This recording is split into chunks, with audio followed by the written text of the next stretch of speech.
Hello students, welcome back to our channel general studies with Anoop K Verma.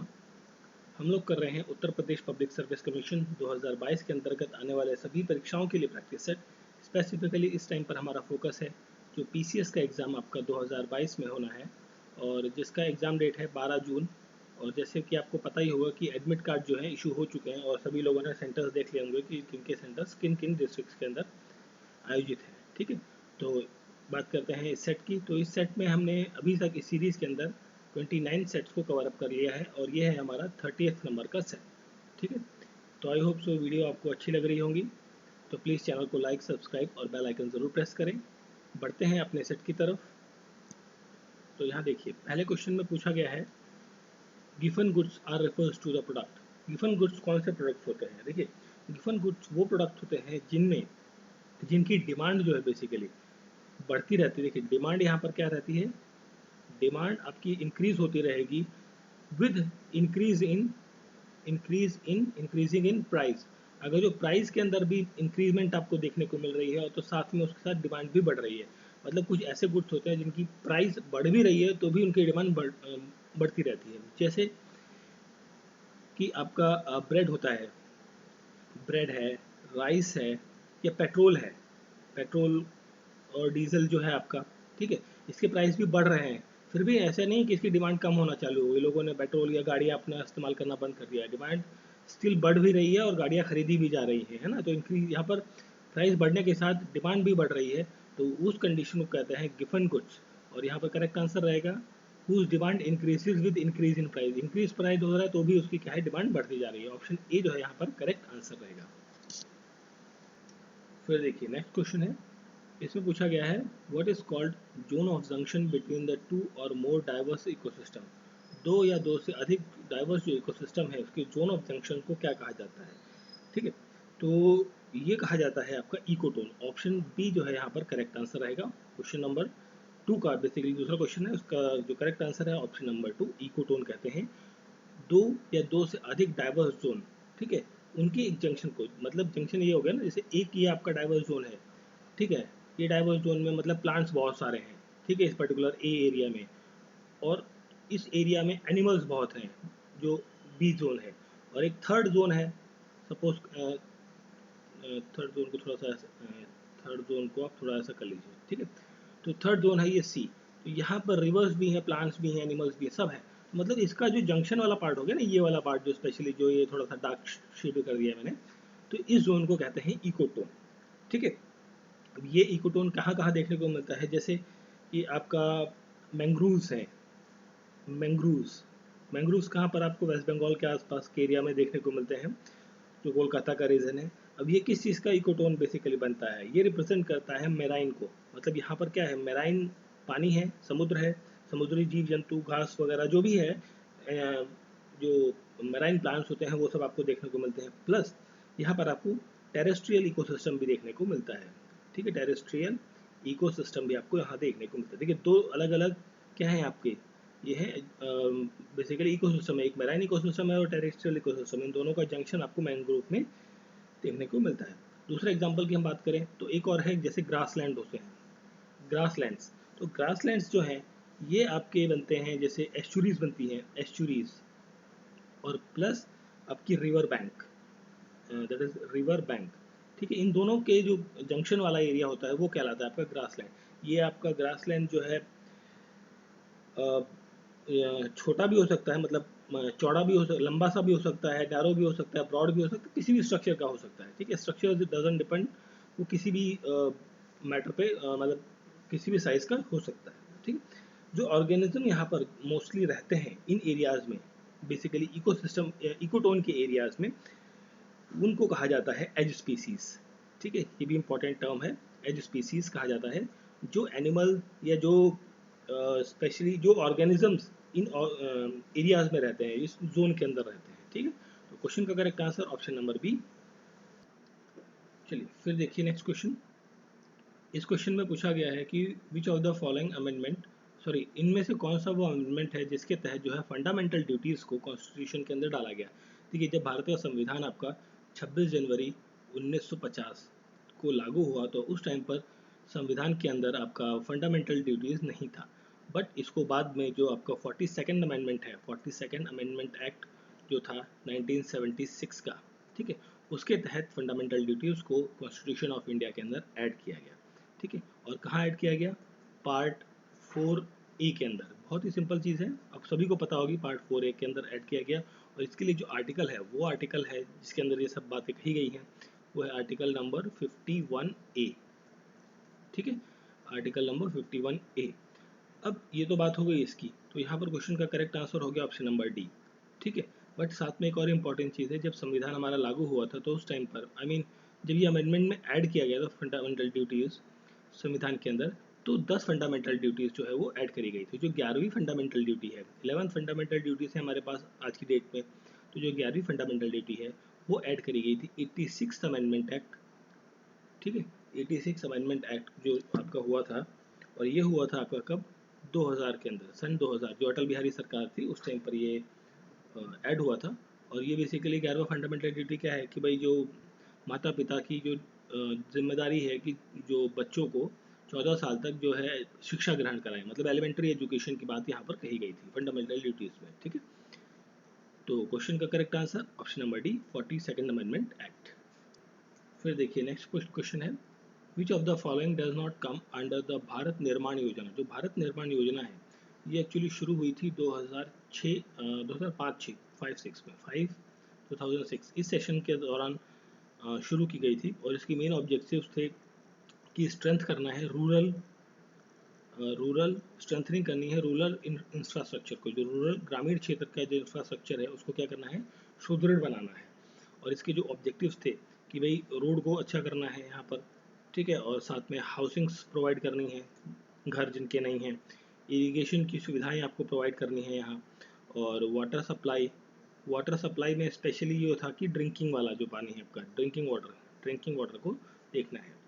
Then telecommunication के क्षेत्र में, मतलब जो गांव वगैरह के फील्ड हैं, खेत हैं, या दूर दराज के गांव हैं जो मेन रोड से काफ़ी डिस्टेंस पर रहते हैं, उन तक कम्युनिकेशन नेटवर्क को सेटअप करना।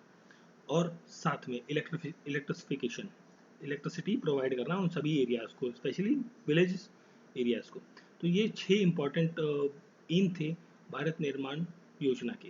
अब देखिए यहाँ पर कौन सा नहीं है पूछा है, तो देखिए रूरल क्लीननेस, गांव की सफाई तो हमने यहाँ पर बात नहीं करी, रोड की, हाउसिंग की, ड्रिंकिंग वाटर तो कर लिए। यहाँ पर करेक्ट आंसर रहेगा option number A, rural cleanness is not the part of Bharat Nirman योजना, ठीक है।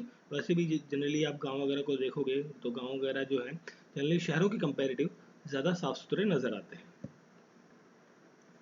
फिर देखिए अगला क्वेश्चन है, which among the following is not an example of in situ conservation. देखिए हम जब बात करते हैं प्रैक्टिस ऑफ प्रिजर्वेशन की for the variety of species, मतलब हम जब बहुत सारी स्पीसीज को प्रिजर्व करना है, मतलब उनको संरक्षित करने की जब बात करते हैं, तो हम दो तरीके से करते हैं। एक तो होता है आपका इन सीटू कंजर्वेशन, और दूसरा होता है एक्स सीटू कंजर्वेशन, ठीक है। जो इन सीटू कंजर्वेशन है, इन सीटू कंजर्वेशन ये एक ऐसा मेथड है जहाँ पर हम जो लिविंग स्पीसीज़ हैं, स्पेशली हम बात करें अगर जो वाइल्ड या एंडेंजर्ड स्पीसीज़ हैं, उनको हम रखते हैं उनके नेचुरल हैबिटेट में, ठीक है। नेचुरल हैबिटेट के अंदर रखते हैं, जो उनका नेचुरल घर है वहाँ रखते हैं, नेचुरल हैबिटेट या एनवायरनमेंट के अंदर, जैसे कि आपका होता है नेशनल पार्क्स, या फिर आपका वाइल्ड लाइफ सेंचुरीज, ठीक है, या प्रोटेक्टेड फॉरेस्ट, जिसे कहते हैं प्रोटेक्टेड एरियाज जो होते हैं ना, या रिजर्व फॉरेस्ट, इस तरीके से, या टाइगर रिजर्व, इस तरीके की जो चीज़ें हैं आपकी, वो सब आती हैं इन सीटू के अंदर, जो नेचुरल हैबिटेट है। भाई नेशनल पार्क भी क्या है? नेचुरल हैबिटेट है, जहाँ पर जो स्पीसीज, एनिमल, प्लांट्स, सारी चीज़ें वहाँ पर रहती हैं। एक्स सी टू की हम बात करें तो एक्स सी टू क्या होता है? ये होता है आपका artificial method. This is artificial method of conservation.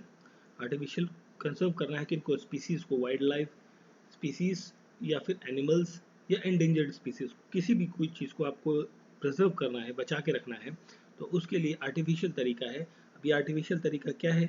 जैसे कि एक्वेरियम में रख लिया, एक्वेरियम के अंदर, ठीक है, एक आर्टिफिशियल एरिया एक्वेरियम आपने देखा होगा, जो मछलियों का होता है ना एक्वेरियम, घरों में अपने डेकोरेशन पर्पस भी लगाते हैं कई लोग, वो हो गया।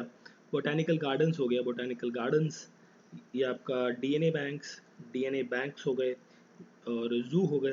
बेस्ट एग्जांपल्स अपने जू चिड़ियाघर तो सब नहीं देखा होगा। ये क्या है? आपका एक सीटू कंजर्वेशन का एक मेथड है, ठीक है। सीड बैंक्स, ठीक है, ये सारी क्या है एग्जाम्पल्स हैं आपकी एक्स सीटू की। इन सीटू मतलब नेचुरल और एक्स सीटू मतलब आर्टिफिशियल, इन दोनों में क्लियर कट आपका पता होना चाहिए कौन सा वाला होता है, ठीक है।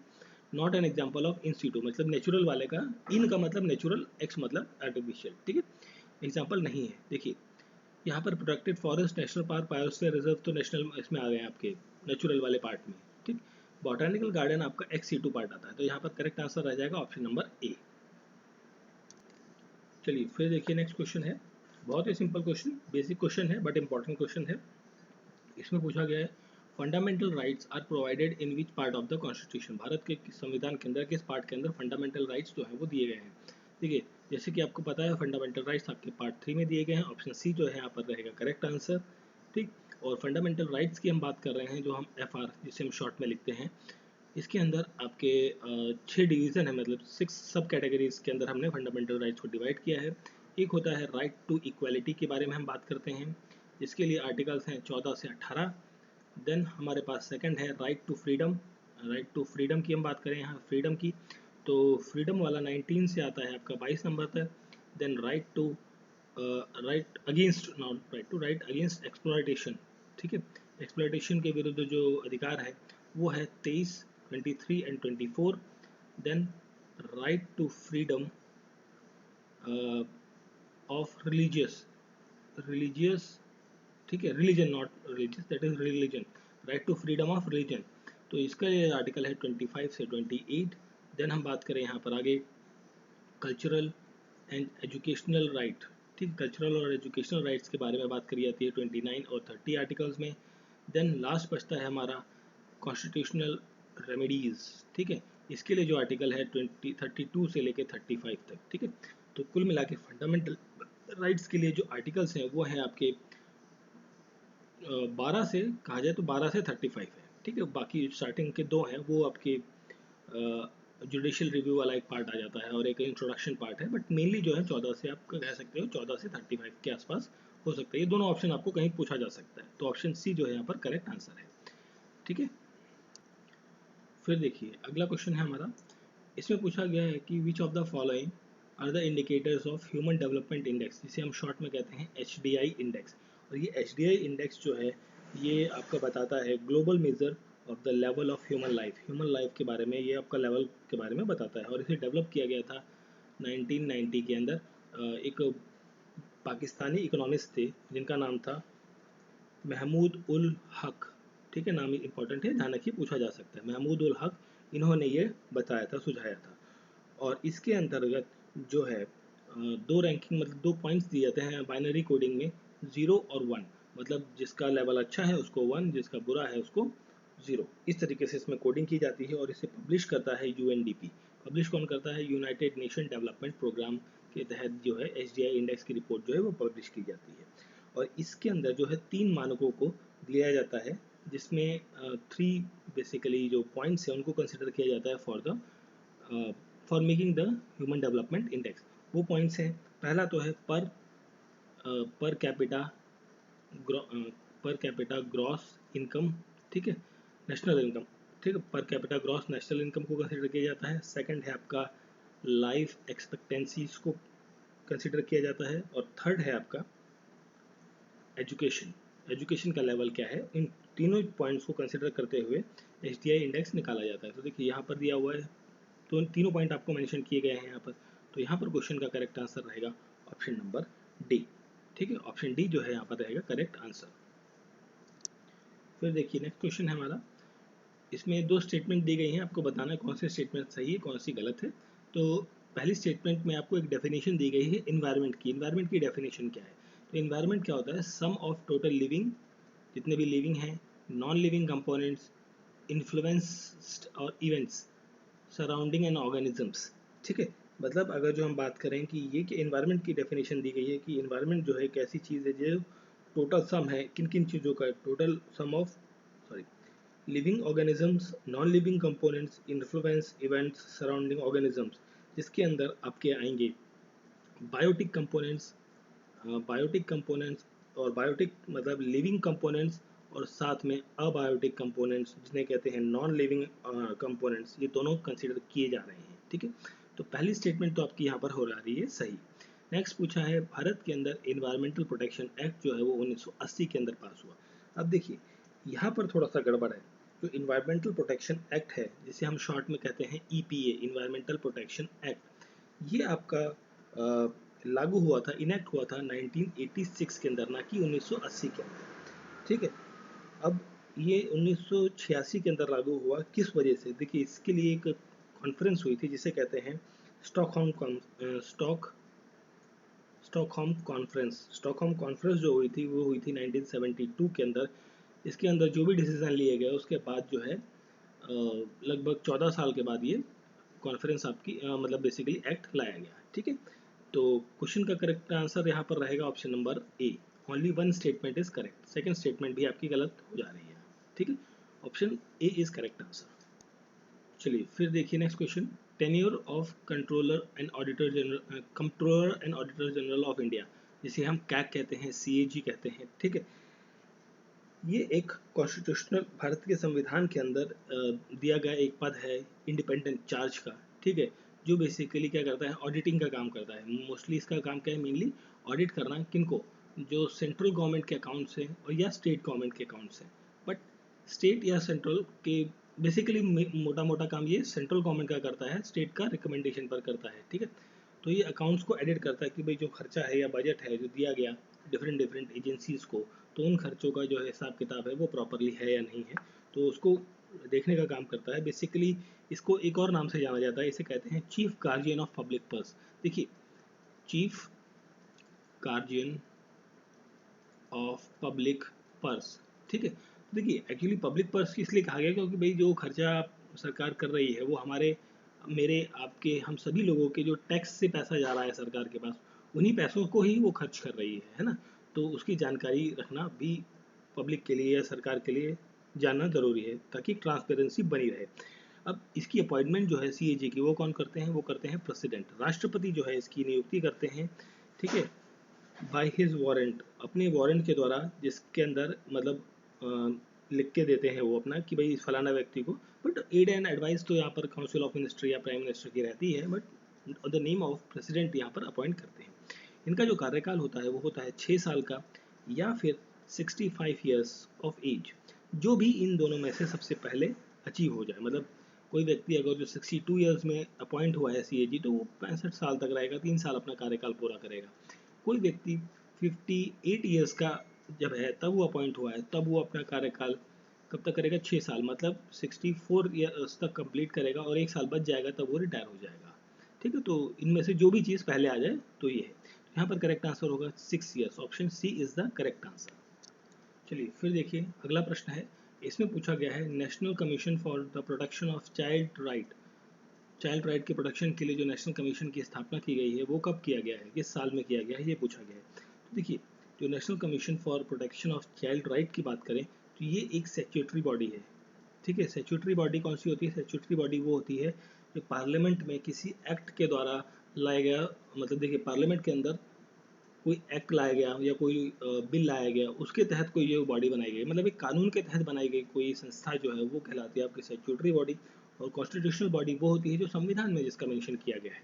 ठीक है, तो ये दो डिफरेंस होता है, ये एक स्टैट्यूटरी बॉडी है, not a constitutional body, constitutional body नहीं है। ये क्वेश्चन भी कई बार पूछा जा सकता है। ठीक है, अब बात कर रहे हैं हम इसकी, तो इसकी एक्चुअली जो स्थापना हुई थी ये हुई थी 2007 के अंदर।